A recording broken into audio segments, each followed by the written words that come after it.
Hello বন্ধুরা, সব কেমন আছেন? আশা করি সবাই ভালো আছেন। তা আমার প্রত্যেকটাই ভিডিওতে একটাই কমেন্ট আসছে, একটাই কোশ্চেন করছেন বন্ধু বান্ধবরা এবং ভাইরা। মেশিন চলতে চলতেই সুতো কাটছে না এবং কিছু হচ্ছে না, তারপরেও রেড সিগন্যাল মারছে। তা রেড সিগন্যাল ঠিক করার জন্য একটাই ট্রিক, প্রথমে গিয়ে আঙুলে টাচ করতে হবে, তারপরে এই 7 নম্বরে আসতে হবে।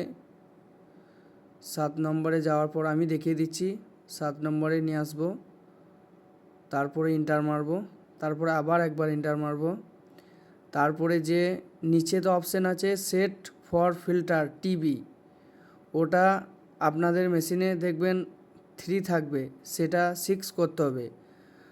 আর একটা অপশান আছে, দেখাচ্ছি, আগে এটা দেখানো হোক। এটা প্রথমে কারেন্ট চলে গেলে বা পাওয়ার অফ হয়ে গেলে এটা 3 হয়ে যায়, সেটা 6 করতে হবে।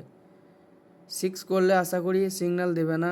তারপরেও যদি আপনাদের মেশিনে প্রবলেম হয় তাহলে দেখাচ্ছি, আমি ওটা 6 করলাম। 6 করার পর একবার স্টার্ট করে দেখছি এতে পুরো সব ঠিকঠাকই আছে। ওই ধারে মনে হয় সুতো কেটে গেছে, তাই সিগন্যাল মেরেছে। দেখতেই পাচ্ছেন ডিজাইন চলছে।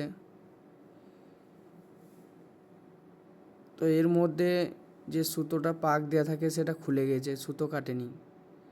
তা লাগিয়ে নেওয়া হলো, তারপর স্টার্ট মারলাম। এরপর দেখতে থাকো। আর বললাম যে ওটা 6 করার পরও যদি না ঠিক হয়, ফিল্টারটা 3 থাকবে, তারপরেও 6 করার পর যদি না ঠিক হয়, এই পিছন দিকে মেশিনে আসতে হবে। এই পিছনে যে এই প্লেটটা আছে এটা খুলতে হবে। এর ভিতরে বিম গার্ড একটা বোর্ড আছে, বিম কাট বোর্ডটাকে চেঞ্জ করলেই সব ঠিক হয়ে যাবে। টাটা বন্ধুরা।